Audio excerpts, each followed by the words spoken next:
Tot i guanyar, el Vila haurà d'esperar 3 setmanes per saber si finalment manté la categoria. La victòria al nou municipal era imprescindible per a la salvació i els nois d'Alberto Martín ho sabien molt bé. Han reaccionat a moments claus i han rebut el suport d'una magnífica afició. Així, els viladecanencs han marxat als vestidors amb els deures fets, amb una victòria per 5-1 contra el Sant Ildefons. Els números, però, a la classificació no els han permès celebrar la permanència avui. Ara mateix tenim un triple empat a 43 punts amb el Morell i l'Alcarràs, però el desempat ens dona a nosaltres com perdut, vull dir que tenim el gol average en contra. Això vol dir que ara mateix són 600 per la cua.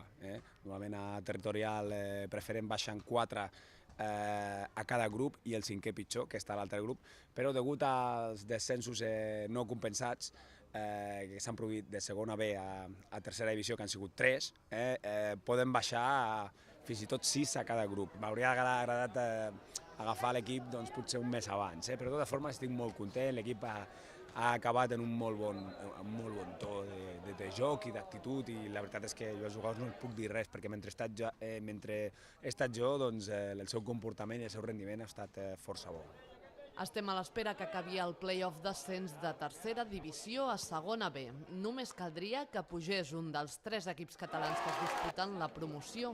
Serà el moment, doncs, de començar a mirar cap al futur.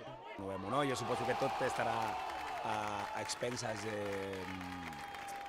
també de si l'equip es salva o no. Llavors, no és el mateix fer una plantilla, tant l'entrenador com els jugadors, per primera regional si es baixa com si es salva, tot i que jo penso que podem dir que ja tenim un 80-85% de possibilitats de salvar la categoria. Però bé, en les pròximes setmanes sabrà quin és el futur una miqueta de la plantilla i de l'equip i de l'entrenador. Jo encara he de parlar amb la directiva.